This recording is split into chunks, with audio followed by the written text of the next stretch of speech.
ہر چیز خدا نے ایک سسٹم کے تحت بنائی ہے. اس سسٹم کو سمجھ لو گے زندگی سکون والی. صحت مند زندگی گزارنا چاہتے ہو, رسول خدا نے تمہارے لیے اسوہ حسنہ ہے. دیکھ اصلاً میں چیزوں کو حلال و حرام کیوں کر رہا ہوں؟ کیونکہ اللہ نے ایک شریعت بنائی ہے. اس شریعت میں خدا نے بولا یہ کرو یہ نہ کرو.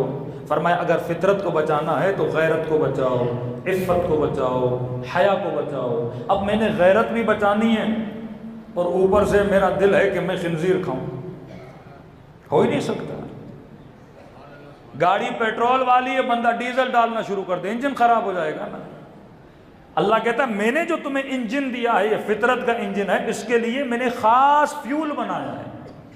وہ فیول اگر باڈی کو ملے گا تو انجن چلے گا, جو فیول اگر باڈی کو ملے گا تو تیری زندگی کا سلسلہ آگے بڑھے گا. ہر حیوان میں نے اثر ڈالا ہوا ہے, اس کے اجزاء ہیں, اس کے اندر اثرات ہیں. فرمایا انسان فطرت کو بچانا چاہتا ہے تو فارمولہ یہ کھانا پینا, کیا کھاؤ؟ حلال کھاؤ. حلال کیا ہے؟ یہ حیوانات کیا ہیں؟ حلال ہیں. اب 5 منٹ کے بھائی گوشت تو گوشت ہے نا, بکری کا ہو یا کتے کا ہو یا گدھے کا ہو, گوشت تو گوشت ہے. میٹ تو میٹ ہوتا ہے نا. چائنیز بولتے ہیں گوشت تو گوشت ہے. ہمارے سکھر کے سائڈ پہ, نواب شاہ کی سائڈ پہ ایک پوری, جب یہ بن رہا تھا اپنا کوریڈور بن رہا تھا, یہ روڈز بن رہے تھے, موٹر ویز بن رہے تھے, تو کہتے ہیں پوری ایک کالونی چند سال کے لیے ہم نے چائنیز کو لیز پہ دے دی. کہ مولانا جب سے آئے ہمارے کتے غائب ہو گئے, ایک گدھا بھی نہیں ملتا. کیونکہ چائنیز کو گدھے اور وہ وہاں بڑے مہنگے ہوتے ہیں, پاکستان میں کوئی کھاتا نہیں ہے. اب وہ کیا, ان کا استدلال کیا, وہ کہتے ہیں گوشت تو گوشت ہے. گوشت کیا باڈی ہے نا, جیسے کتے کا گوشت ہے ان کے لیے ویسے ہی بکری کا گوشت ہے. وہ اثرات کو نہیں دیکھتے. اللہ جو حلال و حرام کا فارمولہ بنا, پوری میتھ بنا رہا ہے. بندے خدا, حیوان جو کھاتا ہے اس کا اثر اس کے گوشت میں ہوتا ہے, اور وہ گوشت تو کھائے گا اس کا اثر تیرے اندر ہوگا. جتنے بھی درندہ صفت حیوان تھے خدا نے سب کا گوشت کیا کیا؟ حرام کیا. شیر دیکھ کتنا درندہ ہے, دھاڑتا ہے, چیرتا ہے, پھاڑتا ہے, بے رحم ہے, سنگ دل ہے. اس کو یہ نہیں کہ یہ جس حیوان کو شکار کر رہا ہوں اس کی ماں کے سامنے اسے چیر رہا ہے, پھاڑ رہا ہے, درندہ ہے. فرمایا اس کا گوشت تو گوشت ہے. یہ نہیں کہ شیر کے گوشت میں وٹامن نہیں ہے, یہ نہیں کہ شیر کے گوشت میں پروٹین نہیں ہے, شاید ہائی لیول کا پروٹین ہو.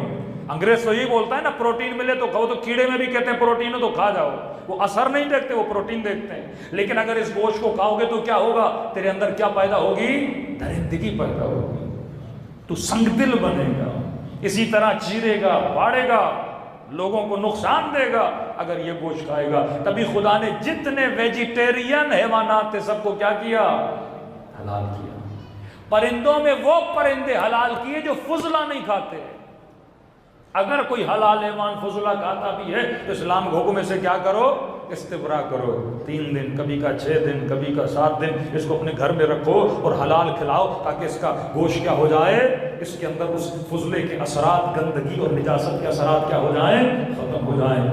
سارے حیوانات جو کوا حرام ہے فضلہ کھاتا ہے, چیل حرام ہے گندگی کھاتی ہے, گوشت کھاتی ہے. یعنی اگر پرندہ بھی گوشت کھائے تو تیرے لیے کیا ہے؟ حرام ہے. اس حیوان کے گوشت کو میرے لیے حلال کیا جو حیوان ویجیٹیرین تھا, جس میں درندگی کم تھی. اب آپ کتا دیکھیے کتنی درندگی ہوتی ہے, شیر میں کتنی درندگی, بکری کتنی معصوم ہوتی ہے. وہی حیوان تو حیوان ہے نا, اس میں اتنی معصومیت کیوں نظر آتی ہے؟ کیونکہ یہ درندہ صفت چیزوں کو کھاتی نہیں ہے. اللہ نے میتھ بنائی ہے, یہ کھائے گا یہ اثر ہوگا. کل مجھے نہ بولنا خدایا میرا دل سخت کیوں ہے, آنکھوں سے آنسو کیوں نہیں آتے, اللہ کی مناجات میں مزہ کیوں نہیں آتا. بندے خدا تم نے اللہ کے بتائے ہوئے اصولوں پہ عمل نہیں کیا. یہ دین اسلام پوری میتھ ہے. اگر اس میتھ پہ عمل کرو گے تو جنت کا راستہ تیرے لیے ہموار ہوگا. اگر اس میتھ اور فارمولہ آف قرآن پہ عمل کرو گے تو جنت میں جانے کی صلاحیت پیدا ہوگی. فرمایا وہ حیوان کبھی نہ کھانا جو گندگی کھائیں, وہ حیوان کبھی نہ کھانا جن میں غیرت نہ ہو. خنزیر میں غیرت نہیں ہے.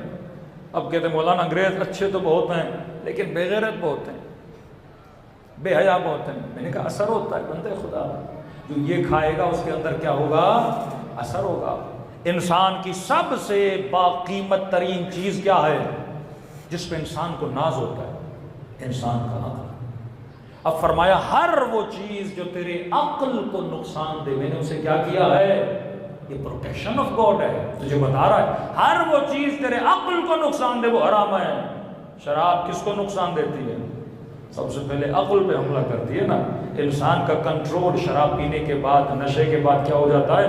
ختم ہو جاتا ہے۔ جو لوگ راز نہیں بتاتے نا، دل کی باتیں نہیں بتاتے، اور جب ان کو پکڑ کے لے جاتی ہیں ایجنسیاں تو سب سے پہلے ان کو کیا دیتی ہیں؟ ہائی ڈوز نشہ دیتی ہیں۔ اب بندے کو نشہ ہوگا نا، اس سے پوچھو گے کل رات کہاں تھے، عقل کام ہی نہیں کرے گی نا، فر بتانا شروع کر دے گا۔ تو یہ جو شراب ہے آپ کی عقل کا قفل، عقل کا مطلب آپ کو بریک لگائے گی، یہ چیز بول، یہ چیز نہ بول، یہ کام کر، یہ کام نہ کر۔ شہوت انسان پہ غالب آ گئی، انسان شہوت کو پورا کرنا چاہتا ہے، عقل فوراً روک دیتی ہے، بندے خدا اے جوان جسے تو دیکھ رہا ہے یہ تیرا ناموس نہیں ہے، یہ کسی غیر کا ناموس ہے۔ اگر دکان پہ بھوک لگی، بندہ کھانا چاہتا ہے، اب جیب میں پیسے نہیں ہیں، لیکن اگر ہوش میں ہوگا تو کہے گا دکان سے چیز اٹھاؤں گا، پولیس پکڑے گی، مجھے مار پڑے گی، بغیر اجازت کے چیز نہ اٹھائی جائے۔ لیکن یہی بندہ نشے میں ہوگا، کسی کی دکان پہ جائے گا، چیزیں اٹھانا شروع کر دے گا، کیونکہ جب عقل نہیں ہوتی تو انسان فوراً بھوک بجھانا شروع کرتا ہے، جب عقل نہیں ہوتی فوراً شہوت کو پورا کرنا شروع کر دیتا ہے، جب عقل نہیں ہوتی فوراً غصے کو اتارنا شروع کر دیتا ہے، جب عقل نہیں ہوتی جو منہ میں آتا ہے بندہ بولنا شروع کر دیتا ہے۔ لیکن عقل بندے کو باادب بناتی ہے۔ حر جنتی کیوں بنا؟ کیونکہ حر کی عقل ایکٹیو تھی، یہ شناس تھی کہ حر حسین تیری ماں کو بول سکتا ہے، تو حسین کی ماں کو نہیں بول سکتا۔ سیدۃ نساء العالمین ہے، عقل بندے کو ادب سکھاتی ہے نا۔ تبھی خدا نے ہر وہ چیز حرام کی۔ شریعت کی اگر فلسفی پڑھو گے نا، ہو ہی نہیں سکتا خدا کسی چیز کو حلال کرے وہ تیرے لیے نقصان دے، ہو ہی نہیں سکتا خدا کسی چیز کو حرام کرے تیرے لیے کیا ہو، وہ فائدہ مند ہو۔ جتنے ڈاکٹرز ہیں سب کی ریسرچ پڑھ لیں، خنزیر پہ ہی صرف پڑھ لیں اس کے گوشت کے کتنے نقصانات ہیں، بلینز تعداد میں اس کے اندر بیکٹیریا ہوتے ہیں۔ یہ دنیا کا واحد گوشت ہے جو کاٹنے کے بعد 10 منٹ میں اس کے اندر کیڑے چلے جاتے ہیں۔